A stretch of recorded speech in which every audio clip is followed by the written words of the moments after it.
Hechos 13, versículo 23. Dice: de la descendencia de éste, conforme a la promesa, Dios ha dado a Israel un Salvador, Jesús. Después de que Juan predicó antes de su venida un bautismo de arrepentimiento a todo el pueblo de Israel.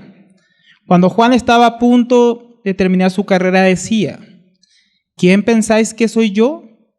Yo no soy el Cristo, mas he aquí viene tras mí uno quien yo no soy digno de desatar las sandalias de sus pies. Hermanos míos, hijos del linaje de Abraham, y los que entre vosotros teméis a Dios, a nosotros nos es enviada la palabra de esta salvación.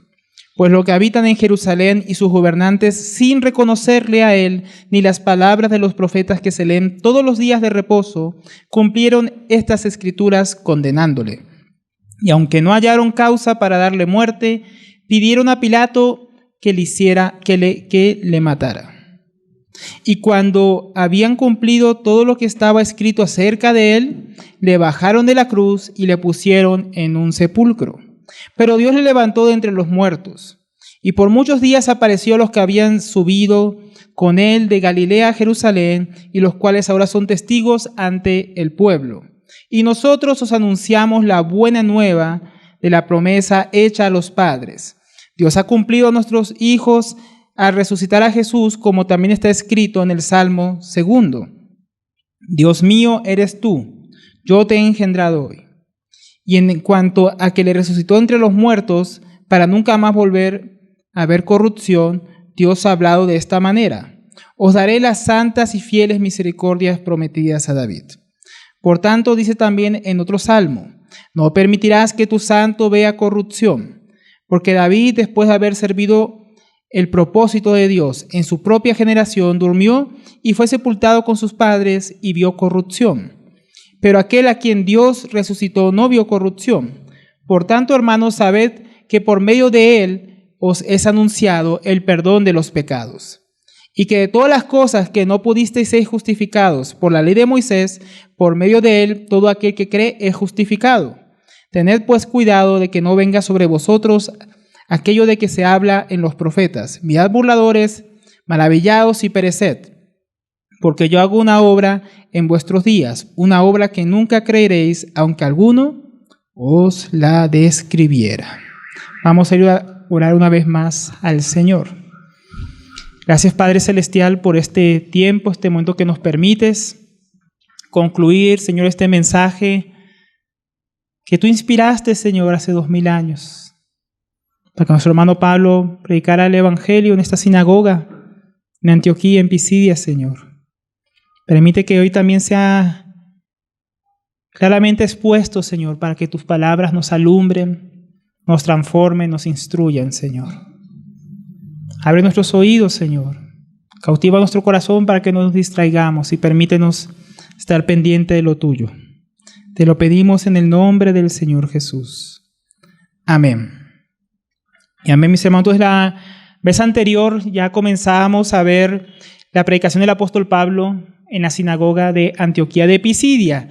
Él llegó allí con Bernabé, ¿no?, que fueron apartados por el Espíritu Santo para la obra a la cual ellos fueron llamados. Esta obra, como vimos, mis hermanos, la primera vez cuando ellos salieron para Chipre y ahora la segunda vez aquí en Antioquía de Pisidia, mis hermanos, vamos a ver que hay algo que constantemente podemos decir que es recurrente, y es en cuanto a la predicación del Evangelio. Ellos comenzaron con los judíos y luego también predicaban a los gentiles.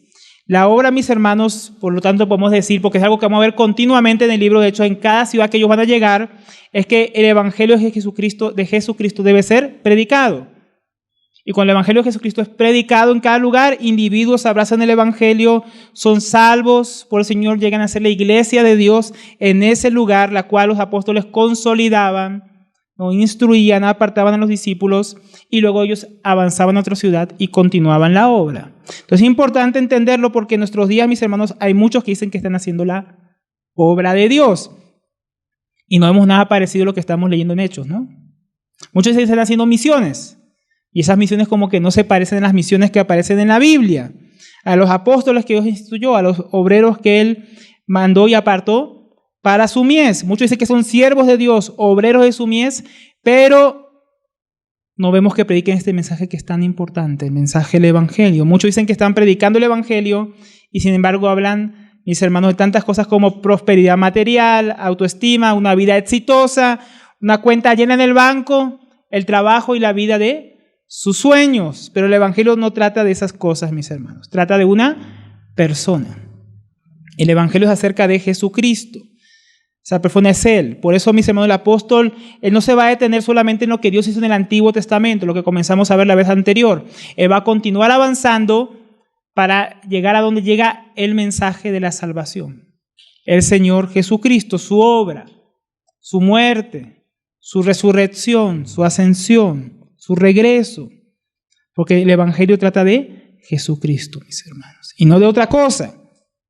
Entonces, habiendo hecho eso, mis hermanos, para introducir, quiero también recordar que la vez anterior estábamos viendo, primeramente, que el apóstol Pablo comienza a hablar de las obras, el poder y el carácter de Dios. Del verso 17 al 22, él habla de esto, mis hermanos, de ese poder, la bondad de Dios, de la paciencia de Dios, cómo lo soportó por 40 años en el desierto, de la fidelidad de Dios, de cómo les dio la tierra que le había prometido, sacando todas las naciones que allí estaban, de la misericordia de Dios y su justicia, ¿no? Como vimos ahí en el tiempo de los jueces, cómo ellos se rebelaban y Dios les levantaba libertadores para sacarlos de la esclavitud. Ellos volvían a fallar a Dios y Dios volvía a levantar a otros, pero Dios también era justo y también los trataba conforme a sus pecados, y a veces cuando se rebelaban les daba un líder como Saúl, ¿se acuerdan?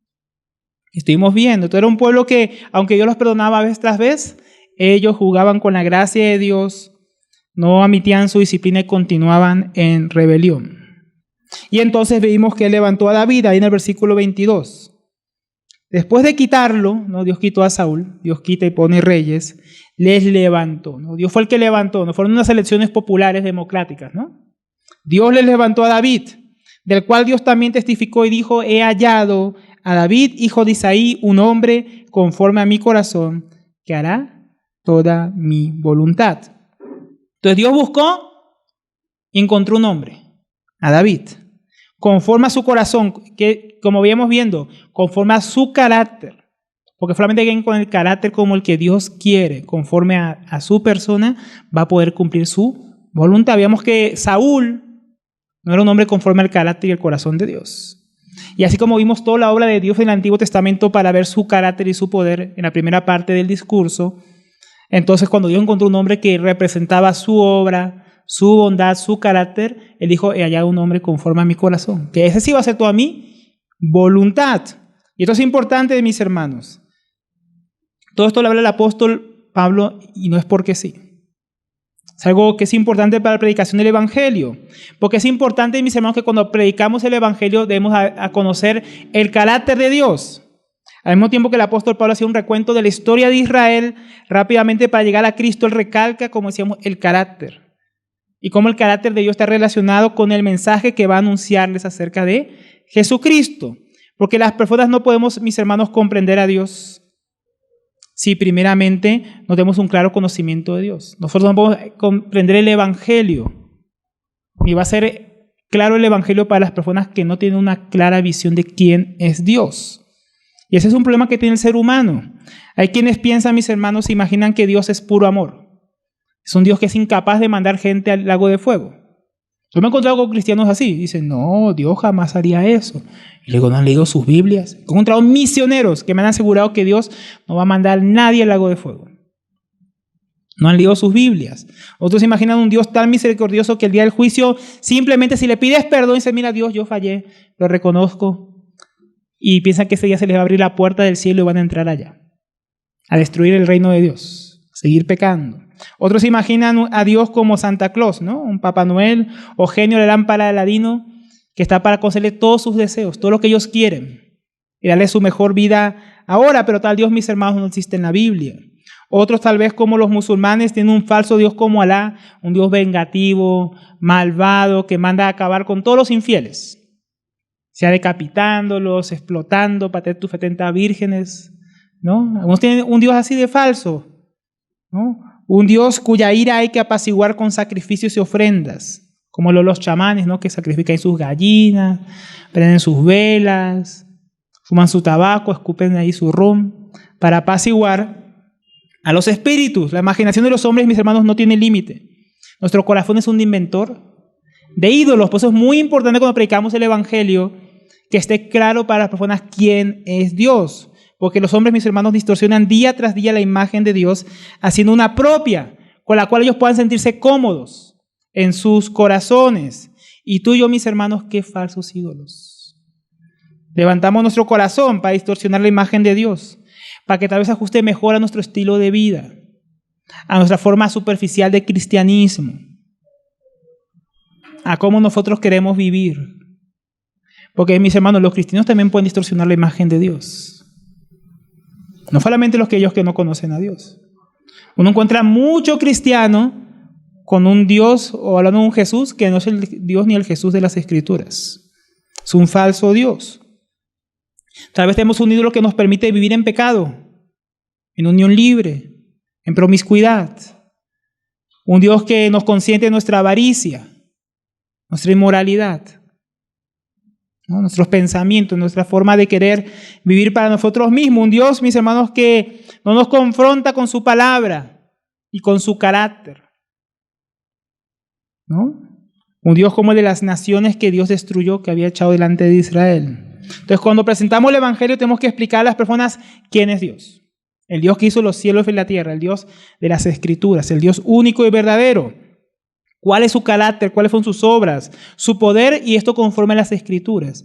La vez pasada lo decíamos, no tenemos que andar diciendo, ¿qué haría Jesús? Imaginando a ver qué haría Jesús porque vamos a crear un Jesús falso. Vemos cuál es el Jesús de las Escrituras. ¿Quién es Dios según las Escrituras? ¿Cómo Dios ha obrado según las Escrituras? A veces cristianos tienen vergüenza o miedo de hablar a Dios conforme en la Biblia, ¿no? Yo, ¿cómo decir que Él acabó con los malvados que estaban allá en la tierra de Canaán? Van a decir que mi Dios es un genocida. ¿Cómo que mi Dios mandó el diluvio? No, yo no puedo hablar de eso porque acabó casi con todo, solo dejó vivo a Noé y su familia. Y a veces nos avergonzamos de Dios, no hemos creído la historia de que el Dios del Antiguo Testamento es un Dios malo. Y Jesús es el Dios bueno del Nuevo Testamento. ¿Saben cómo se llama eso? Maniqueísmo. Una vieja falsa doctrina de los primeros siglos que hacía que el Dios del Antiguo Testamento era un Dios malvado, o un Dios ogro, o un Dios vengativo, y el Dios del Nuevo Testamento era como un Dios más abuelito, un Dios más chévere. No, Dios es el mismo del principio hasta el final, lo veíamos la vez pasada. Su carácter no ha cambiado, Él sigue siendo fiel, bueno, bondadoso, misericordioso, justo. Es el mismo Dios del Nuevo Testamento, pero nosotros tenemos que predicarlo claramente, sin vergüenza, mis hermanos. Un Dios que odia el pecado, un Dios que salva por gracia y no porque lo merezcamos. No debemos avergonzarnos del Dios verdadero. Si Dios es bueno, justo y fiel, misericordioso, amoroso y fuego consumidor, rico en gracia, entonces el Evangelio tiene bastante sentido cuando se lo predicamos a los incrédulos. Porque un Dios distorsionado, cuando predicamos el Evangelio, no tiene sentido. Porque ¿cómo así que Dios mandó a su Hijo a morir si Él me perdona sin que yo haga nada? O por mis buenas obras. Pues no va a tener sentido para un incrédulo un evangelio así. Pues es muy importante porque, hermanos, como cada persona piensa algo diferente de Dios, tú crees en Dios y la gente tal vez te diga sí, y tú digas en tu corazón, ay, qué bueno, entonces debe ser cristiano, y no, tiene tal vez un Dios completamente diferente. Diferente al de la Biblia, diferente al Señor Jesucristo, al Padre, al Espíritu Santo. Entonces, no porque la gente diga que cree en Dios, diga que cree en el Dios verdadero. Tú no puedes decir, bueno, cree en Dios, entonces ¿para qué le voy a predicar el evangelio? No. Tienes que asegurarte que conozca al Dios verdadero de las Escrituras. Porque Dios, mis hermanos, el Dios de la Biblia, el Dios verdadero, condenará justamente a todos los hombres por sus obras el día del juicio. Y así no es el Dios de muchas personas, como decíamos. Pero justamente este Dios es también, mis hermanos, misericordioso, rico en gracia, bondadoso, y provee en su Hijo Jesucristo el Evangelio para que las personas puedan ser salvas. Por eso es importante que hablemos claramente del Dios verdadero, sin distorsionarlo, sin aumentarle, sin exagerar ninguno de sus atributos y tampoco sin restarle. Es algo muy difícil, mis hermanos, porque Dios es tan grande que hablar de todos sus atributos es un asunto difícil, pero tenemos que ser lo más equilibrados que podamos. Lo mejor es usar por eso la Biblia, como vamos a ver que lo hace el apóstol Pablo. Entonces vamos a comenzar a ver del versículo 23 hasta el final, y es importante que yo no me voy a poder detener mucho en cada versículo porque es un pasaje largo, ¿no? Vamos a ir explicando y aplicando, mis hermanos, de manera rápida. Versículo 23. Primer punto sería, mis hermanos, que el Evangelio fue una promesa que se cumple en Jesucristo. Dice el versículo 23. De la descendencia de este, conforme a la promesa, Dios ha dado a Israel un Salvador, Jesús. De la descendencia de este, veníamos hablando del rey David. Jesucristo, el Salvador prometido, el cual descendería del rey David. Segunda de Samuel 7:12 habla un poco de esta promesa. Hay muchos pasajes que hablan de la promesa. Voy a leerles solamente algunos. Segunda de Samuel 7:12 dice: cuando tus días se cumplan y reposes con tus padres, levantaré a tu descendiente después de ti, el cual saldrá de tus entrañas, y estableceré su reino. Hasta ahí uno podría decir, Salomón, ¿verdad? Porque Dios sacó de sus entrañas a Salomón, y Salomón ocupó el reino después del rey David. Esto solo habla de Salomón. Pero miren lo que sigue diciendo, versículo 13. Él edificará casa a mi nombre. Salomón, claro, hizo el templo. Y yo estableceré el trono de su reino para siempre. Bueno, ahí sí no, porque Salomón se murió, ¿se acuerdan? Entonces vemos que no solamente está hablando del tiempo cercano de Salomón, está hablando de un descendiente de él que su trono sería para siempre. Está hablando del Señor Jesucristo, cuyo reino no tiene fin. Versículo 16 ahí mismo, 2 Samuel 7 dice: tu casa y tu reino permanecerán para siempre delante de mí. Tu trono será establecido para siempre. Nuevamente, eso no habla de algún descendiente de simplemente David. Porque si tú vas a Israel, no hay ningún trono del rey David allá, ni hay ningún descendiente del rey David reinando en Israel. Pero hay uno que desde que descendió a los cielos sigue en el trono, reinando, y es Jesucristo. También una promesa que levantaría a un descendiente que reinaría para siempre, que su reino, su trono serían para siempre. Eso apuntaba al Señor Jesucristo. Y Dios cumplió esa promesa, levantó, después de varias generaciones de la descendencia de David, al Señor Jesucristo. Pero no solo lo hizo rey, ¿no? Y no solamente le prometió esto al rey David, él también se lo prometió a Abraham. Era una promesa que venía mucho más atrás. En Génesis 22:18 dice: y en tu simiente serán bendecidas todas las naciones de la tierra, porque tú has obedecido a mi voz. O sea, había una promesa aún más antigua, que el libro de Gálatas dice que esa simiente era Cristo. Entonces esa promesa que Dios le hizo al rey David también le hizo una promesa a Abraham. Entonces Cristo también es el cumplimiento de la promesa de que vendría una simiente, es decir, un descendiente de Abraham, en el cual serían bendecidas todas las familias de la tierra. Entonces es una promesa que se cumplió con él. También dice, mis hermanos, la Biblia, que no solamente era una promesa para David y para Abraham y para Israel, también para toda la humanidad. En Génesis 3:15 dice el Señor, cuando estaba disciplinando el pecado, castigando el pecado de Adán y Eva, Él dice a la serpiente: pondré enemistad entre ti y la mujer, entre tu simiente y su simiente, y te herirá en la cabeza y tú la herirás en el calcañar. Entonces, conforme a la promesa de Dios, mis hermanos, Él iba a enviar un hijo de una mujer, descendiente de Eva, que pisaría la cabeza de la serpiente, aquella que llevó al hombre a pecar, que vencería al diablo. Y ese es Jesucristo. Vemos que Jesucristo es el cumplimiento de varias promesas que Dios había hecho en las Escrituras a varias personas. Y aquí estamos leyendo solamente algunas, hay muchos más pasajes que ver. Pero vemos que Jesucristo es el cumplimiento de las promesas de Dios. Cuando predicamos el Evangelio, tenemos que recordar, mis hermanos, que estamos predicando el cumplimiento de una promesa. Son buenas nuevas. El Evangelio, mis hermanos, no fue una sorpresa, ¿no? Es el cumplimiento de la fidelidad de Dios que llega hasta nosotros. Por eso el apóstol Pablo dijo a los Corintios en el capítulo 15, versículo 1 al 4, que ya hemos leído, de primera a los Corintios, que el Evangelio, ¿no?, trata acerca de que Jesucristo murió por nuestros pecados, conforme a las Escrituras, fue sepultado y resucitó el tercer día, conforme a las Escrituras. Entonces, conforme a las Escrituras había unas promesas que tenían que ser cumplidas y fueron cumplidas en Jesucristo. El Antiguo Testamento, mis hermanos, encuentra su cumplimiento, no en que tú guardes el Shabbat, en que guardes las fiestas, que ahora pasó Yom Kippur, pasó la fiesta de las trompetas y te pongas a comer como los judíos y a vestir como judíos y a hacer disque bailes judíos, bailes hebreos. Eso no es el cumplimiento del Antiguo Testamento.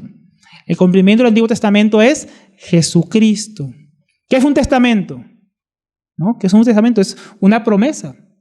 de que alguien va a recibir una herencia después de la muerte de aquel que firma el testamento.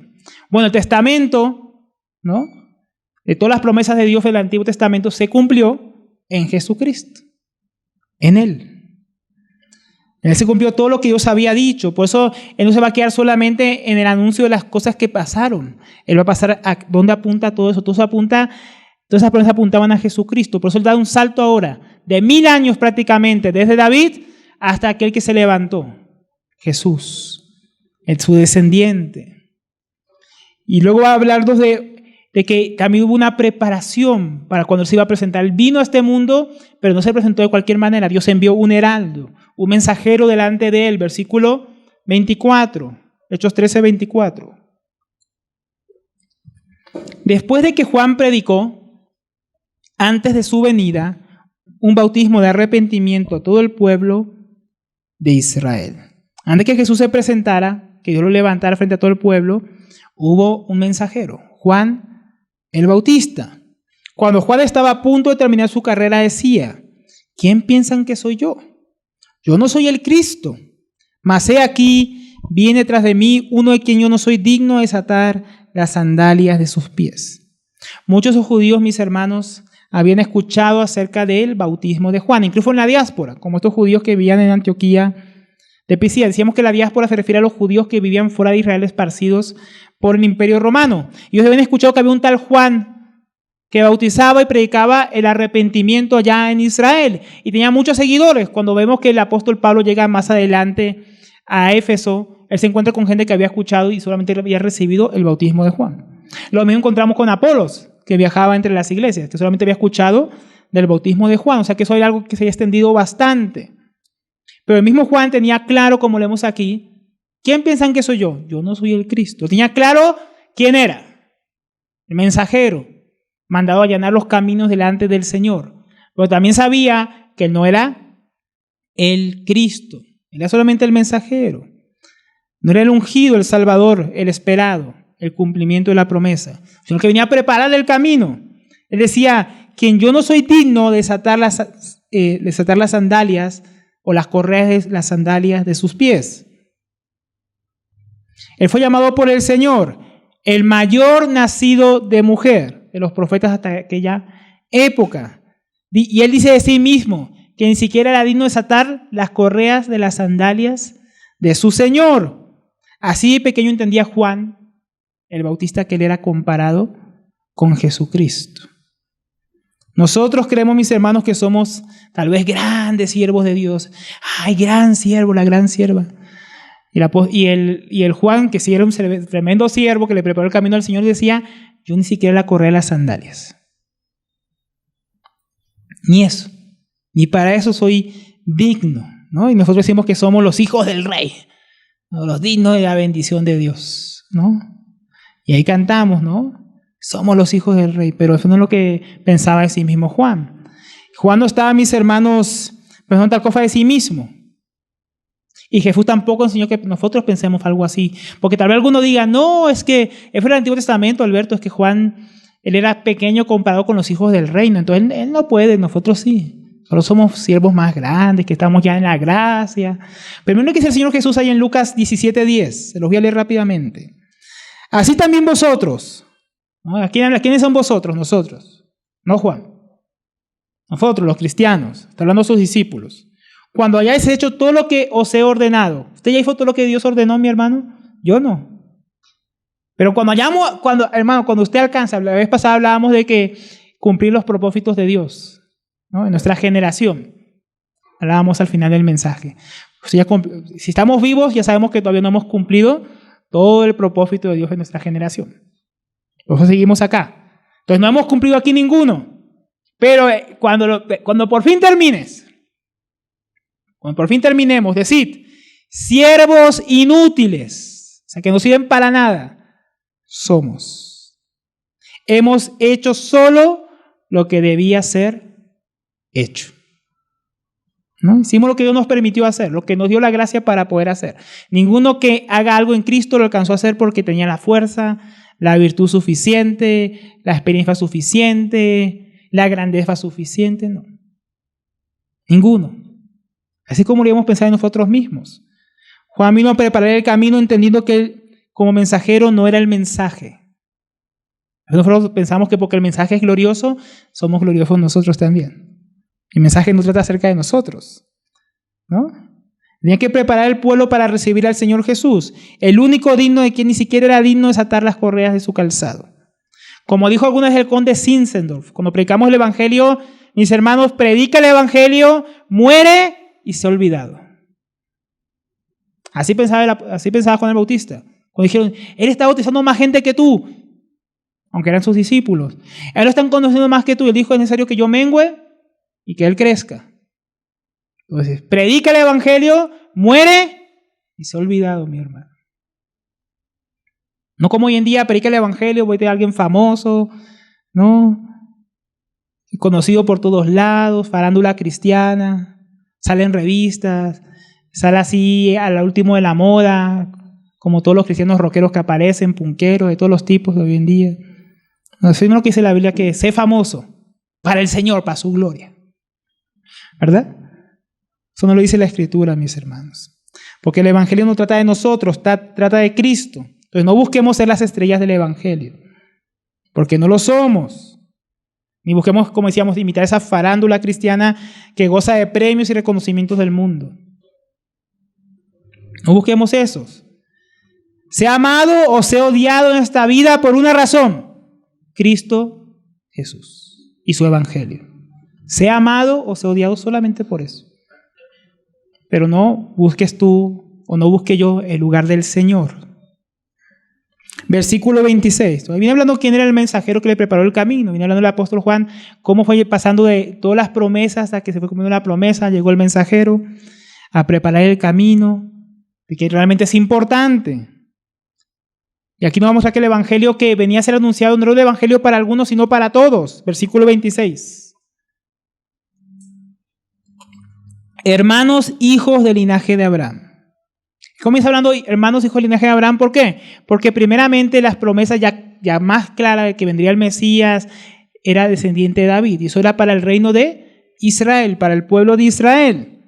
Pero luego también añade, y vosotros que teméis a Dios, a nosotros es enviada la palabra de esta salvación. Entonces también a los gentiles, es decir, para todos los hombres, sean judíos o sean griegos, esclavos o libres, eruditos o simples, el evangelio es para todos los pecadores, o sea, para todos nosotros.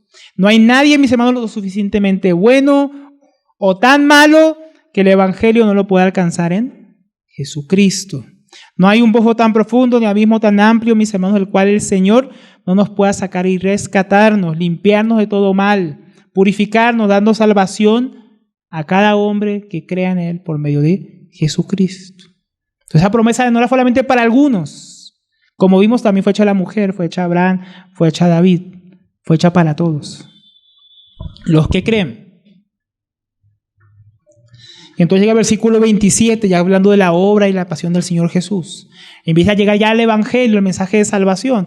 Y hablando de toda esa preparación. Y claro, un evangelio que tiene mucho sentido. Acordemos que estos judíos, mis hermanos, no sabían muchas de las cosas que habían pasado en Jerusalén. Y a veces nosotros pensamos que porque la gente ve las películas de Semana Santa ya saben todo ahí en la calle. No hay que explicarles mucho, ¿no? Jesús murió en la cruz, los clavos, latigazos, no hay mucho más. Entonces hay que explicarlo bien para que la gente lo entienda. A veces nosotros no explicamos estas cosas, decimos Jesús es amor. Y ahí comenzamos ya a decir y hacer esta oración. Ven que el apóstol Pablo no tenía prisa ni estaba apurado para que alguien hiciera alguna oración, ¿verdad? Quería que la gente tuviera claro quién es Dios, que había una promesa que se cumplía en Jesucristo, que hubo una preparación para su manifestación, como Juan el Bautista. Llegamos al versículo 27, la obra del Señor. Pues los que habitan en Jerusalén y sus gobernantes, sin reconocerle a Él ni las palabras de los profetas que se leen todos los días de reposo, cumplieron estas escrituras condenándole. Entonces, tremendo, mis hermanos, que aquellos que fueron testigos de la vida, de la obra del Señor Jesús, tanto judíos, los sacerdotes y sus sacerdotes, como los líderes romanos, no reconocieron de quien ellos continuamente leían en las escrituras. ¿Será que nosotros, si Jesús se presentara aquí, lo reconoceríamos?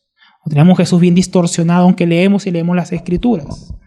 Porque mis hermanos, ellos día tras día de reposo, como dice aquí, leían las Escrituras, leían el Pentateuco, leían una porción de los profetas, cantaban salmos, todo aquello que apuntaba a Cristo. Y sin embargo, cuando se manifestó, dice que no le reconocieron, lo rechazaron, lo condenaron. Es una advertencia grande para nosotros, para aprender, mis hermanos. Tenemos las Escrituras, las cuales podemos leer. Tenemos la palabra de Dios que es enseñada semana tras semana. Y aún así, mis hermanos, esto nos muestra que podemos endurecernos. Podemos terminar ciegos al mensaje. Aunque seamos expuestos a la palabra de Dios, puede que nuestros oídos estén cerrados. Que nos deleitemos siendo escuchadores de la palabra, pero no tenga ningún efecto en nosotros. Y entonces ni siquiera podemos reconocer a Dios, al Dios verdadero, el Dios de la Biblia. Porque, mis hermanos, mucha gente que nosotros decíamos al principio que tiene una imagen distorsionada de Dios, escucha predicaciones.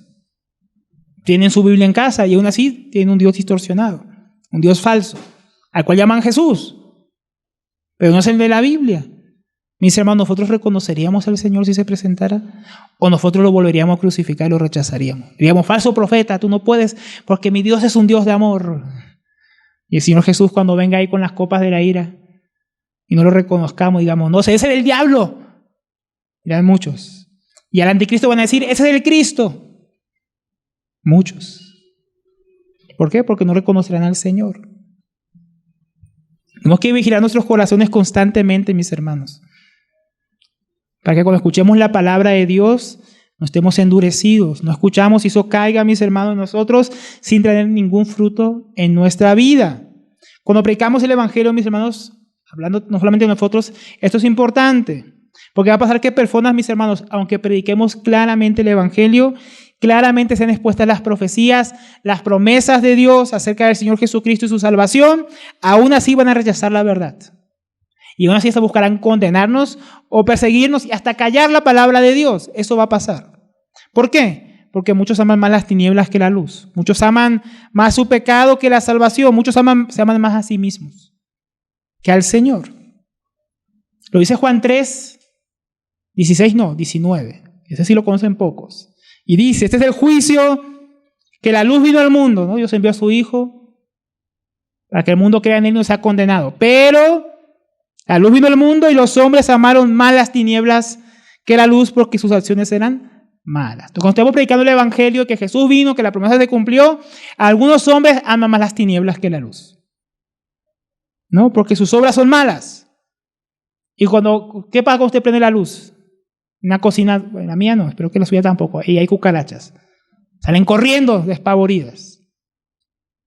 Cuando vivía en Bucaramanga habían ratones. Yo prendía la luz y corrían. Yo los mataba, ¿no? Pero, mis hermanos, así es el pecador, que no quiere arrepentirse. Cuando llega la luz con su pecado expuesto, quiere salir corriendo. No quiere afrontarlo. No quiere que Dios trate con él. No quiere decir, si yo soy pecador, quiero reconocerlo y que Dios me perdone y me salve. Entonces, cuando predicamos el Evangelio, muchas veces pasa eso, ¿no? Versículo 20 ahí de Juan 3. Porque todo el que hace lo malo odia la luz. ¿Por qué? Porque la arruina la fiesta. Es que yo estaba tan cómodo en mi pecado hasta que me predicaste el Evangelio. Yo nunca había pensado en la condenación, en la vida eterna. Yo estaba tan tranquilo, anestesiado. Y tú llegaste a arruinarme la fiesta. Así piensan mucho cuando le predicamos el Evangelio. ¿Qué le pasa? ¿Por qué? Yo estaba tan contento en mi oscuridad. ¿No le ha pasado que te está bien dormido y lo despiertan? ¿Cómo está su genio? Está enojado, ¿no? Algunos que quieren permanecer dormidos en sus pecados y no quieren que nadie lo despierte. Y si alguien quiere despertarlos, se enojan.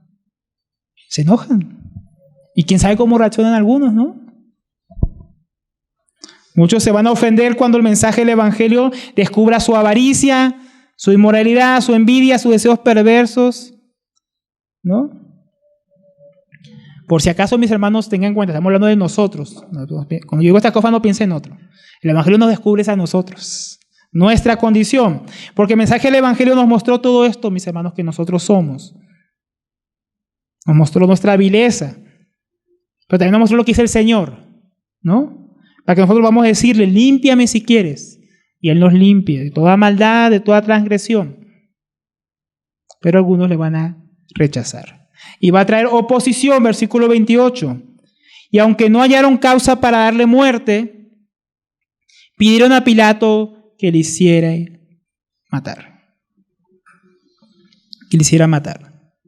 Entonces la vida, mis hermanos, y el mensaje de Cristo expuso la hipocresía y maldad de aquellos que fueron testigos, estos sacerdotes, por ejemplo, los fariseos, saduceos, por lo cual sin causa, más que le da apagar la luz, ¿no? Ellos eran como unas cucarachas, pero que querían pelear, ¿no? Y querían apagar la luz, en vez de que la luz las alumbrara, para seguir en oscuridad, en su muerte. Y entonces lo entregaron a Poncio Pilato para que lo matara. Pero, como ya hemos visto en varios pasajes en Hechos, todo esto pasó bajo la providencia divina, dirigido por Dios para cumplir sus promesas, versículo 29.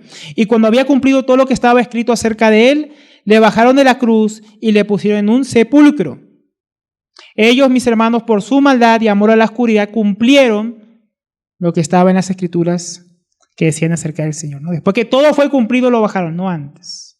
Cuando Jesús dijo, consumado es, todo está cumplido. Entonces, el hombre piensa, mis hermanos, que el destino está en sus manos, que él puede sin Dios, que ha matado a Dios. Muchos dicen, Dios ha muerto, decía Nietzsche, ¿no? Muchos filósofos dicen, no, Dios ya murió, eso va a desaparecer pronto. Y ellos están enterrados, la gente que dijo eso, y el Señor sigue vivo, y la fe también. Generación tras generación que quiso matar a Dios está muerta. Pero el hombre lo va a intentar, que ellos le crucificaron. Y hoy en día también procuran borrar, tergiversar su palabra, ridiculizarla, hacerla pasar por una leyenda. Alberto, que eso es un mito. Tú que me vas a hablar de la Biblia, eso pasó y eso lo escribieron nombres, eso lo alteró Constantino, eso el Papa le cambió. ¿No has escuchado todas esas teorías de conspiración? La gente del mundo es súper conspiranoica cuando hablan de Jesús, no leen libros de historia. Que muestran claramente la historia, cómo el Señor Jesús fue un personaje histórico que realmente vivió, ¿no? Quieren ocultar al Señor diciendo, no hizo milagros, es todo un mito, no existió, no murió y no resucitó, ¿no? Va a hacerlo cualquier cosa para acabar con el Señor Jesús y su mensaje. El hombre busca destruir en su vida y la sociedad toda verdad que le pueda recordar su condición y necesidad de Dios. Pero los hombres, mis hermanos, con todas sus obras, con todas sus maldades, las naciones, los imperios, con todos, mis hermanos, ellos solamente logran que la palabra de Dios se cumpla. Porque aunque el hombre, mis hermanos, cree que la historia trata de él, es Dios realmente quien guía soberanamente la historia para que su propósito sea cumplido. Y lo vemos en el versículo 30. Ellos lo mataron, lo condenaron, lo mandaron matar a través de Poncio Pilato. Eso es lo que el hombre puede hacer. Máximo. Contra nosotros, contra el Señor. Lo mataron. El hombre puede matar, asesinar, lo máximo que puede hacer contra otra persona, ¿no? Pero no pueden hacer lo que Dios puede hacer. ¿Qué es lo que Dios puede hacer? Pero Dios le levantó entre los muertos. ¿Quién puede hacer eso? Solo Dios. Solo Dios puede dar vida a los muertos, mis hermanos. El hombre, por su pecado y rechazo a Dios, trae muerte. Pero solo Dios puede, mis hermanos, sacar a los muertos de la tumba. Solo puede dar vida. Los que rechazan al Señor aún matan a sus mensajeros hasta el día de hoy. Pero Dios da vida a los muertos, aunque todos nosotros, mis hermanos, moriremos. A menos que el Señor venga antes que todos vemos la muerte. Pero Él levantó al Señor Jesús para darnos vida. Los hombres, mis hermanos, le dieron muerte cumpliendo las palabras acerca del Señor Jesús. Y Dios cumplió su promesa levantándolo de los muertos. La obra de Dios en Cristo es tan poderosa que el hombre, mis hermanos, que trae muerte, Dios lo cambia en vida. Todos nosotros, mis hermanos, por nuestras obras, nos condenamos a muerte. Porque es lo único que puede hacer el hombre, traer muerte con sus obras. Pero Dios, mis hermanos, por la muerte y resurrección de Cristo, nos da vida en Él. Versículo 31. Y por muchos días apareció a los que habían subido de Galilea a Jerusalén, los cuales ahora son testigos ante el pueblo. Esto también es muy importante. Porque lo que está diciendo aquí el apóstol Pablo, eso no fue un mito, que Jesús resucitó. Porque recordemos que algunos judíos, los sacerdotes, habían pagado a los soldados para que digan que vinieron los discípulos a robarse el cuerpo. Entonces el apóstol Pablo va a refutar aquí esta mentira que tal vez había llegado a los oídos de ellos. Tal vez había llegado la historia de, no, un tal Jesús dijo que era el Mesías, pero murió allá en Jerusalén, los discípulos se robaron el cuerpo. Era un falso Mesías. Tal vez llegó alguna noticia así allá en Antioquía de Pisidia. Y el apóstol Pablo dice, no. Él desapareció, o sea, no es que resucitó y desapareció. Él resucitó y estuvo 40 días con los discípulos enseñando en el reino de Dios. Ascendió a los cielos. Más de 500 personas lo vieron resucitado, como dice 1 Corintios 15. Más de 500 hermanos lo vieron vivo. No es un mito, no era una ilusión, lo vimos. Y ahora son testigos ante el pueblo. Hay testigos de que Jesús resucitó a los muertos.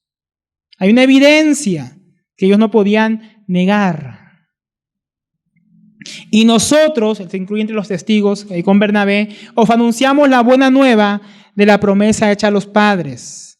La buena noticia de que Dios, mis hermanos, cumplió la promesa que le hizo a los padres. Lo que Dios dijo a Abraham, lo que Dios dijo a los primeros padres, a Adán y Eva, lo que Dios dijo a David, lo que Dios había hecho por los profetas a las otras generaciones, lo cumplió.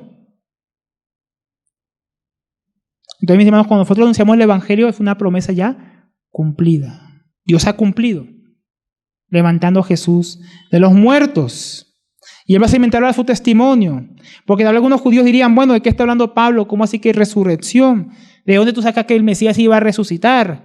Porque para algunos, como ¿se acuerdan cuando Jesús estaba diciendo, un día le preguntaron al Señor Jesús, ¿cómo tú dices que vas a morir si el Mesías siempre estará con nosotros? ¿Se acuerdan que leímos que su reino no terminará jamás? Los judíos tenían clara esa parte. El reino del Mesías es para siempre. Entonces, cuando el Señor Jesús hablaba que él iba a morir, algunos judíos le preguntaran, pero ¿cómo así si el Mesías tiene que permanecer para siempre? Y es lo que va a explicar ahora aquí el apóstol Pablo, cómo se iba a cumplir la promesa del Mesías de que tenía que morir y al mismo tiempo tenía que estar para siempre. Y ahí está la resurrección. Versículo 33. Dios ha cumplido a nuestros hijos al resucitar a Jesús, la promesa, ¿no? Como también está escrito en el Salmo 2. Mi hijo eres tú, yo te he engendrado hoy. Esa promesa, mis hermanos, no era solo para los padres. Primeramente podemos decir que también dice aquí que es también para los hijos, es decir, para los descendientes espirituales de aquella promesa, aquellos que aguardaban el cumplimiento de lo que Dios había dicho. Y esa promesa hacía alusión al Salmo 2, un salmo que tenían muy claro los judíos de la época y que nosotros tenemos claro como cristianos, que es un salmo que no habla de nosotros. Porque hay por ahí unos misioneros que dicen, en muchos lugares cristianos o hermanos que dicen, ay, me ha dicho, mi hijo eres tú, yo te he engendrado hoy, pídeme y traer las naciones de la tierra, como si Dios nos hubiera prometido a nosotros. Entonces piensan, yo voy a tomar Brasil, voy a tomar Estados Unidos, no, yo voy para el África. Hay gente que piensa así. Del Salmo 2, el Salmo 2 no habla de nosotros. Habla de una parte de nosotros que dice, temed al Hijo, honradle, no sea que se inflame de pronto su ira. Ahí está hablando de nosotros, que debemos reverenciar al Hijo. Pero en cuanto al Hijo, a Jesucristo, mi hijo eres tú, yo te he engendrado hoy. Entonces los judíos de la época venían, como decimos, viendo que este era un salmo mesiánico, que hablaba acerca de era conocido como el salmo de la entronización del Hijo de Dios, lo cual ocurrió cuando el Señor Jesucristo resucitó y ascendió a los cielos. Él fue entronizado, sentó en el trono a la diestra del Padre, fue coronado. Entonces es un salmo que muestra que aunque los reyes y naciones, mis hermanos, que tramaron contra Dios y contra el Hijo de Dios, como hicieron en Jerusalén, no los líderes con Poncio Pilato y los judíos, entregando al Señor Jesucristo, todo eso, todo ese motín que ellos prepararon, fue frustrado por Dios. Antes bien, Dios los echó y puso como rey sobre todos al Señor Jesucristo, a quien da las naciones. Vamos a leer una pequeña porción del Salmo 4, por ejemplo, versículo 4, que dice, el que se sienta en los cielos se ríe de ese motín que preparan las naciones. El Señor se burla de ellos. Luego les hablará en su ira y en su furor los aterrará. Pero yo he consagrado a mi rey sobre Sión, mi santo monte. Ciertamente anunciaré el decreto del Señor, que me dijo, mi hijo eres tú, yo te he engendrado hoy. Pídeme y traeré las naciones como herencia tuya y como posesión tuya a los confines de la tierra. Tú los quebrantarás con vara de hierro, los desmenuzarás como vaso de alfarero. Estamos hablando como Dios le dio ese lugar. Él es el rey que él puso en Sión. Lo que está haciendo el apóstol Pablo es mostrar, ese salmo que hablaba de ese hijo ya vino. Ese hijo es el Señor Jesús, es el rey que esperábamos, que Dios puso por decreto sobre Sión, y no solo sobre Sión, sobre las naciones. Como dice aquí el Salmo 2, pídeme traer las naciones. Y Dios también le ha dado las naciones al Señor Jesucristo. Por eso el Evangelio ha llegado también hasta aquí a Colombia, ¿no? Y él sigue hablando del tema de la resurrección, versículo 34. Y en cuanto a que resucitó entre los muertos, él era el rey que Dios había prometido. Y en cuanto que, tal vez los judíos se preguntaban, ¿cómo así que entonces resucitó de los muertos? En cuanto a la resurrección de los muertos, para que le quede claro a los judíos, para nunca más volver a corrupción, Dios ha hablado de esta manera. Os daré las santas y fieles misericordias prometidas a David, en referencia a su descendencia que se sentaría en su trono para siempre. Lo que ya leímos antes, ahí en 2 Samuel 7:12. Esto significa que el Mesías viviría eternamente. Y versículo 35. Por tanto, ya que el Mesías viviría eternamente, ya que Dios iba a cumplir la promesa de David de un descendiente que reinaría para siempre, por lo tanto, dice también en otro salmo, no permitirás que tu santo vea corrupción. Es decir, reinará eternamente porque no quedaría en corrupción, es decir, no es que moriría y su cuerpo se desecharía, no permitiría corrupción. No, cuando nosotros morimos nos comen los gusanos, mis hermanos. No a nosotros, a nuestro cuerpo, que ahí muerto. Se descompone, salen los líquidos, se deshace, volvemos al polvo de donde salimos.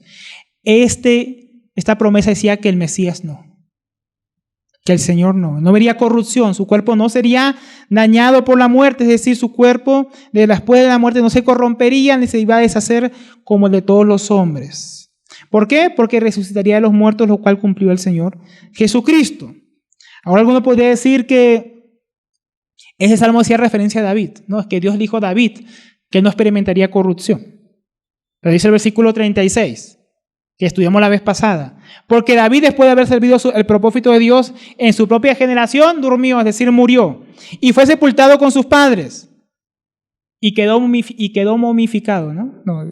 Dice, y vio corrupción. Se deshizo su cuerpo. Yo estaba ya en Jerusalén, ahí está la tumba de David.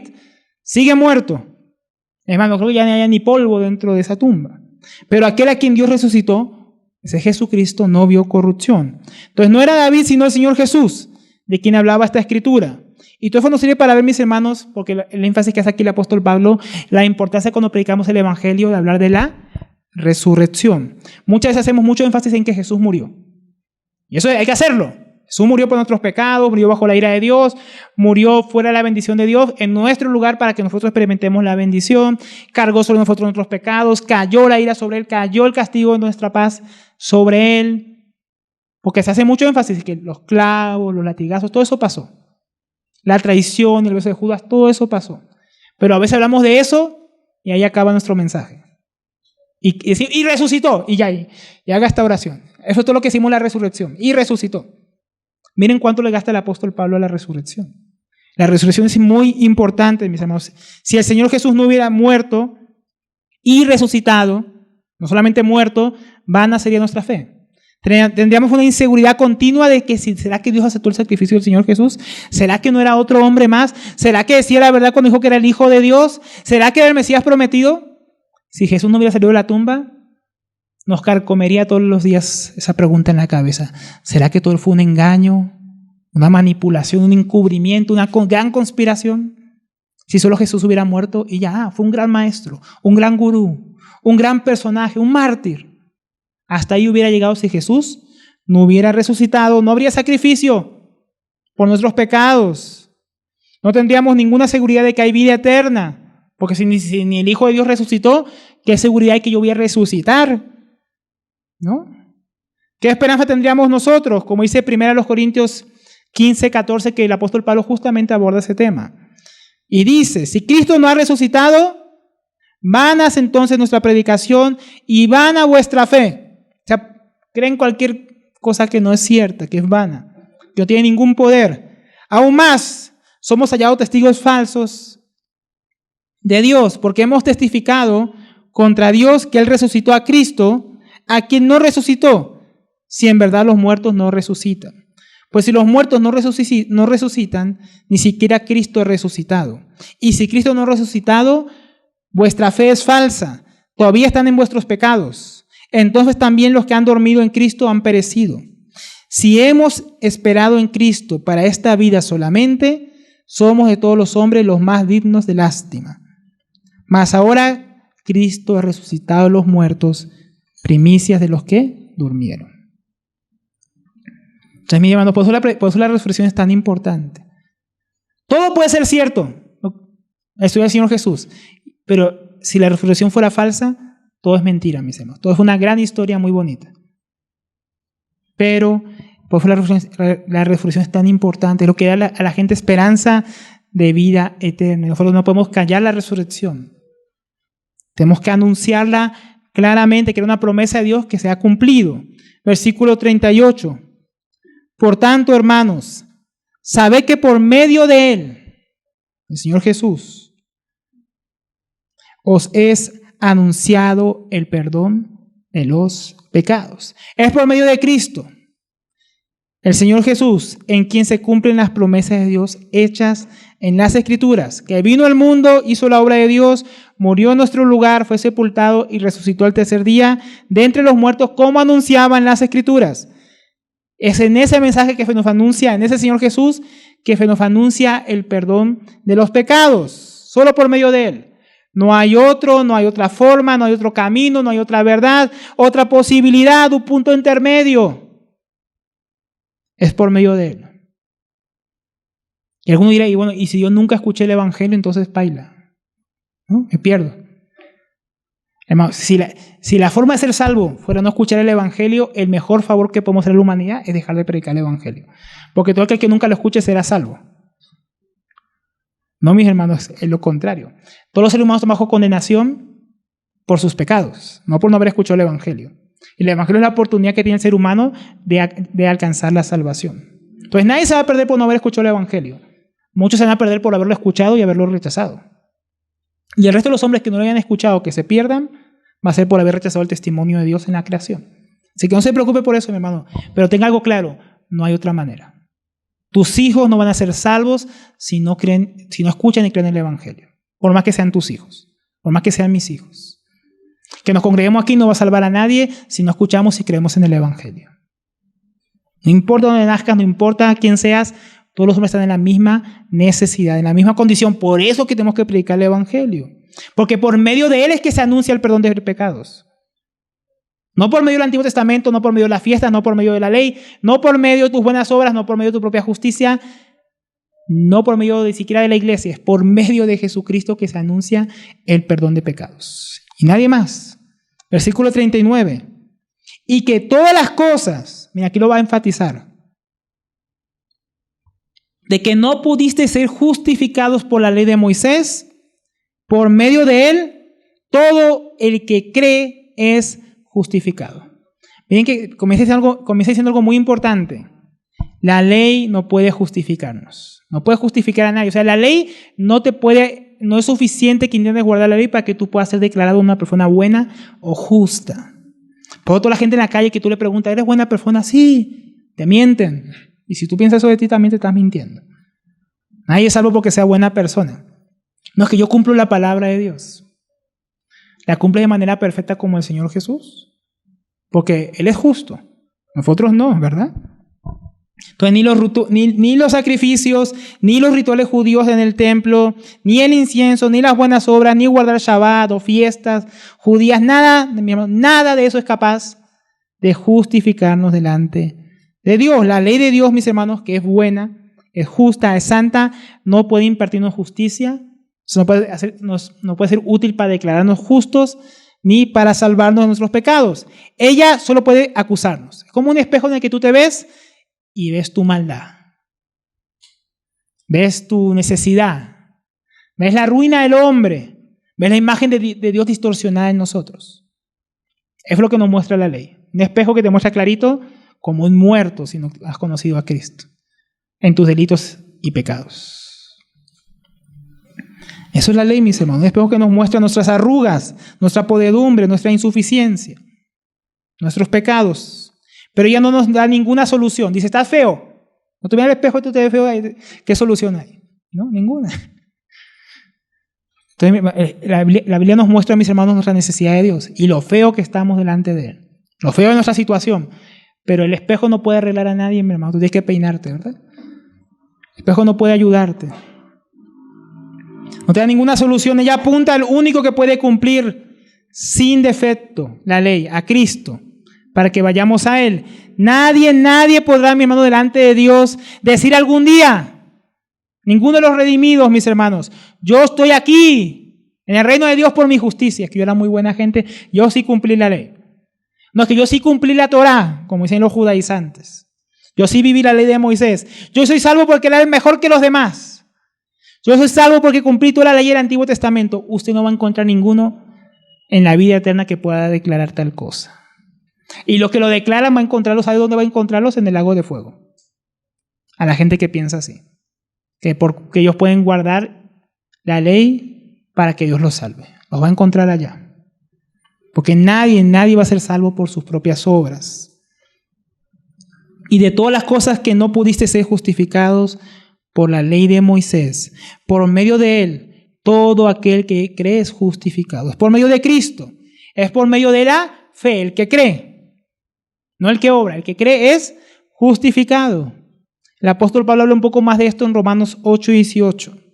Y dice, así pues, tal como por una transgresión resultó la condenación de todos los hombres, así también por un acto de justicia. ¿Cuál? El de Cristo.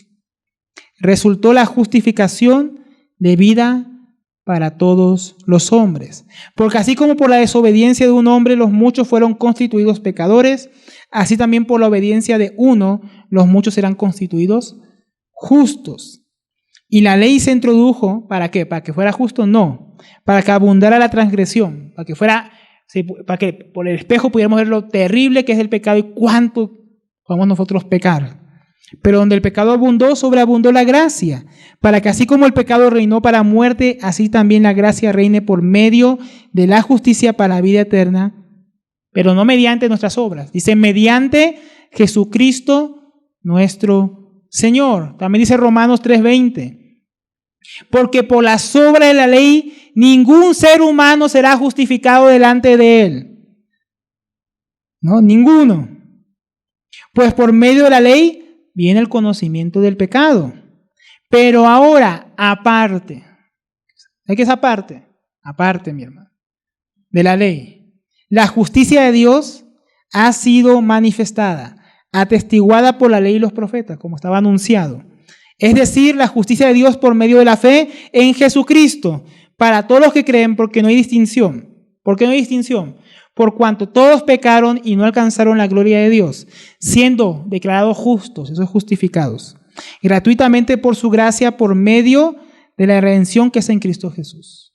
Esa fue la justificación. Somos declarados justos, redimidos, ¿no? Porque el que es justo, ya lo hemos explicado varias veces la justificación, ¿no?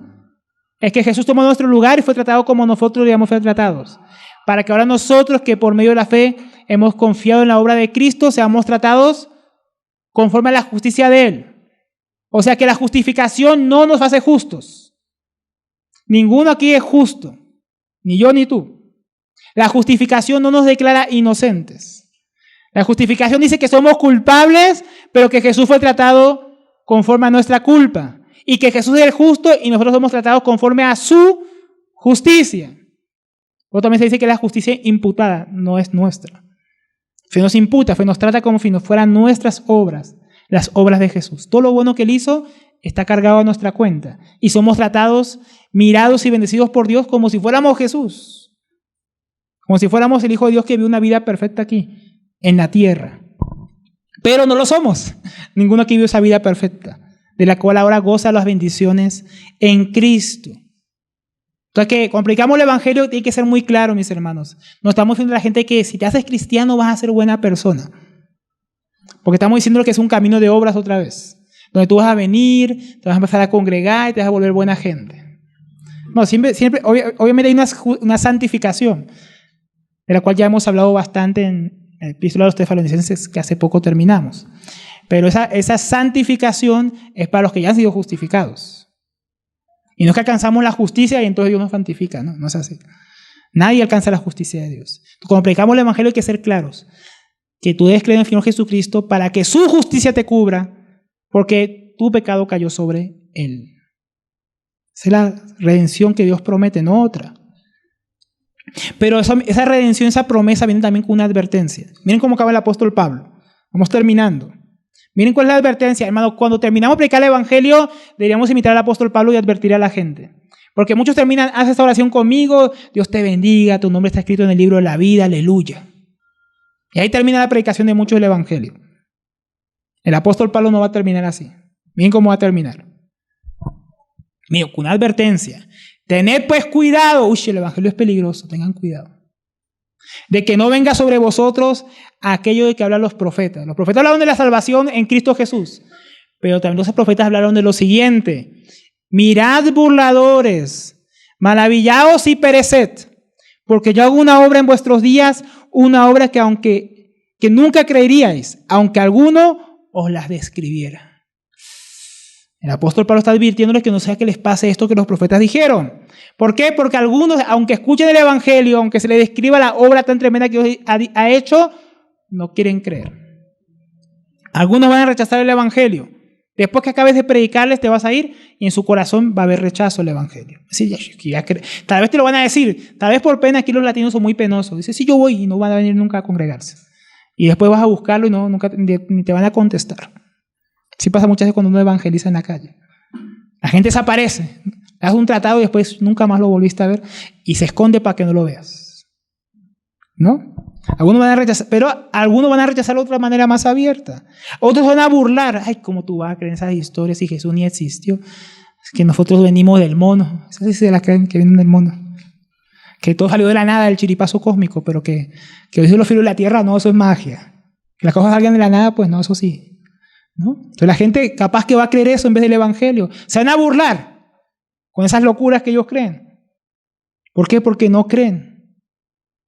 Mi hermanos, eso es tremendo. Cuando predicamos el Evangelio hay que advertir a la gente. Acabas de escuchar un mensaje glorioso. Si no crees, te estás poniendo bajo condenación. Porque también, ¿qué dice allá? Juan 3:17. Porque el 16 lo conocen, ¿no? Que no vino a juzgar al mundo, ¿no? Pero ¿qué dice el 17? Porque el 16 lo conocen. Juan 3:16, Juan 3:17, que el hermano no dijo a condenar al mundo, sino porque fue salvo por él. Pero luego viene el 18, y esta es la condenación. ¿No? Que la luz vino al mundo y los hombres amaron más las tinieblas que la luz. Esa es la condenación. Que decirle a la gente, si tú rechazas, tú no puedes quedar inmune, tú no puedes quedar en pausa, tú no puedes quedar neutral. Acaba de escuchar el Evangelio, cree, porque por medio de Jesucristo puedes ser justificado y salvado tus pecados, o lo vas a rechazar. Hay que advertirle a la gente. Lo vas a rechazar, te vas a burlar, vas a dejar el Evangelio tirado. No puedes ser indiferente, o crees o lo rechazas. Es importante que hay gente que va a rechazar el Evangelio cuando lo prediquemos. Pero hay que advertir a la gente que acaban de escuchar el único mensaje que les puede dar salvación. Y que si lo rechazan, ¿no? Van a tener como dice aquí, maravillados, o sea, asómbrense con el Evangelio y luego perezcan. Muchos hombres van a despertarse para la vida eterna, para perecer para siempre, en el juicio del trono blanco. Muchos que se burlaron del Señor Jesucristo, que se les predicó el Evangelio, un día se van a levantar los muertos y van a llorar y lamentar. Se van a maravillar. ¡Ah! Lo que decía fulano es verdad, lo que me predicaron era cierto, Señor, yo voy a creer en ti. No, tú me rechazaste. Te burlaste de mi Evangelio. Perseguiste a mis mensajeros. Ahora apártate de mí, hacer de maldad, para el fuego preparado para ti y el diablo. Ese va a ser un día terrible, ¿no? ¿Usted qué cree que se puede burlar de Dios? Y un día se descubrió con esa realidad. Hay que advertirle a la gente, mis hermanos. Hay que advertirle a la gente, hay que darle el mensaje completo. No podemos ocultarle la verdad. Está quemando la casa y tú solamente dices que qué bonita está la cocina. ¿No? Tienes que decirle la verdad a la gente, si realmente los amas. Solo que no amamos a la gente, que amamos nuestra propia seguridad y yo cómo voy a ofender a la gente, después no me va a querer ni hablar mi vecino, yo cómo le voy a decir que si no cree se va para la condenación eterna. Es porque nos amamos a nosotros mismos, no a las personas. Si amamos a la gente le vamos a decir la verdad. ¿Para qué? Para que huyan a Jesucristo. No por miedo, porque es la verdad. O salvación o condenación, o vida eterna o muerte eterna. Está en juego la vida de una persona. Tenemos que hablarle la verdad. Pero otra cosa que también podemos sacar de aquí, otra aplicación, mis hermanos, final. Que también nosotros como cristianos, mis hermanos, tenemos que maravillarnos. Porque Dios ha preparado cosas para nosotros que aunque nos las contaran, no las creeríamos. La dice que Dios ha preparado cosas para nosotros, Dios ha preparado que no ha subido el corazón del hombre, que ojo no ha visto, oído no ha escuchado. Que Dios tiene preparado para los que le aman. Para nosotros, mis hermanos. Dios tiene cosas tan grandiosas en la vida eterna para sus hijos. cuando nos encontremos con Él, cuando resucitemos los muertos. Hay cosas, mi hermano, hermano, cuando Dios termine con nosotros su obra de Cristo formado en nosotros, aunque nos contaran cómo sería nuestro carácter, cómo sería la gloria, no lo creeríamos, de tan diferentes que seremos cuando termine su obra en nosotros. Qué alegría debería darnos eso. Pero creamos, ¿no?, lo que Él ha dicho acerca de eso. Entonces, concluyendo, el Evangelio trata de Jesucristo. Dios, el Dios de las Escrituras, el Dios verdadero, fiel, justo, benevolente, misericordioso, rico en gracia, soberano, ha hecho promesas en su palabra y las ha cumplido en Jesucristo, en su persona. Y Él ha mandado que prediquemos acerca de su vida, su muerte, su resurrección, su ascensión, su regreso, las consecuencias que tiene rechazarlo, la justificación por fe que solamente se puede tener en Jesucristo y la advertencia que se dará a los pecadores si lo rechazan. ¿Por quién somos nosotros justificados los pecados? Explicándoles claramente. Nosotros tenemos que predicarlo fielmente, mis hermanos, como hizo el apóstol Pablo, llamando a los hombres al arrepentimiento y a la fe en Jesucristo, advirtiéndoles que no hay otra esperanza, no hay otro camino, no hay otra salvación si rechazan al Señor.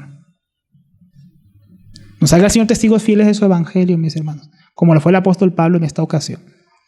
Que Dios nos ayude a seguir aprendiendo estas lecciones, porque hay varios mensajes más que vamos a ver al apóstol Pablo continuamente predicando este mensaje. Que podamos leerlo tanto, estudiarlo tanto aquí en Hechos, que podamos vivirlo y podamos predicarlo de esta misma manera, mis hermanos. Conozca las Escrituras, conozca al Dios de las Escrituras, predica al Dios de las Escrituras, predique el evangelio de las Escrituras. Porque solamente este evangelio, solamente ese Señor, solamente ese Dios, el Dios verdadero, es capaz de salvar a todos los hombres, mis hermanos, por la fe, por la obra del Señor Jesús. Demos gracias al Señor, mis hermanos.